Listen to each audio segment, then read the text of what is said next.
"No thanks, Oji-san," Ben said with a tinge of guilt. "I'm kind of tired, too."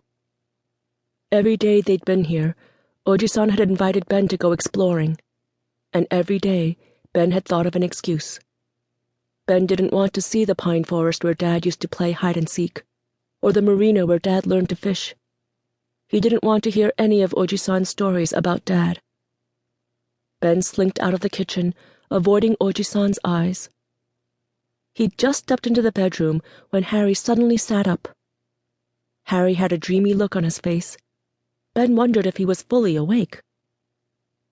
"You know," he said softly, "I made it to the tippy top." "Top of what?" Ben asked, sitting down next to Harry. "The cherry tree," Harry answered. "Before I fell down, I made the wish, Ben. I made the wish." His eyes were glowing. Before Ben could say anything, Nya suddenly jumped up and yowled.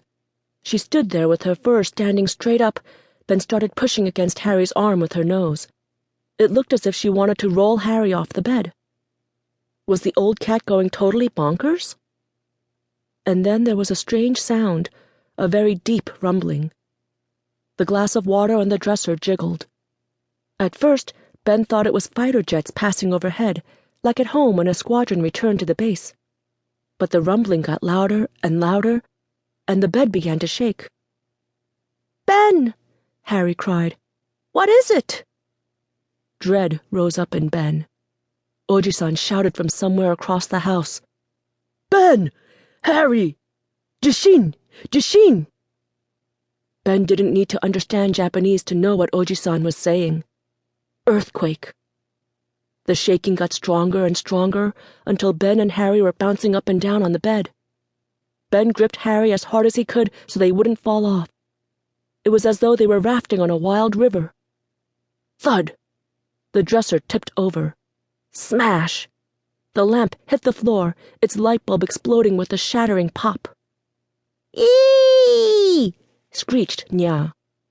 But above all the other sounds was a thundering roar, like the earth itself was screaming with fury. The sound hammered into Ben's ears and pounded his brain. "Make it stop!" screamed Harry. But there was no stopping it. Ben didn't know that earthquakes could last so long. The ground in California shook all the time, but never for more than a few seconds, and never like this. Ben suddenly remembered that more earthquakes happen in Japan than practically anywhere else on Earth, even California. In science, they learned about the earthquake that destroyed Tokyo in the 1920s and another one in the city of Kobe in the 1990s. How could he have forgotten all that?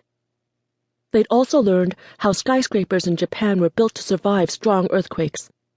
The tall buildings here were made to sway like blades of grass on a windy day. But the buildings around here looked old. Oji-san's house was made of wood and plaster. Like all the houses here, the roof was covered with red clay tiles. Could Oji-san's house survive an earthquake like this? The answer came with a boom that rose up above the other noises. "Ben, look!"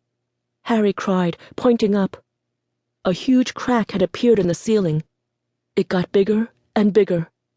Any second, the ceiling would collapse. They had to get out of here.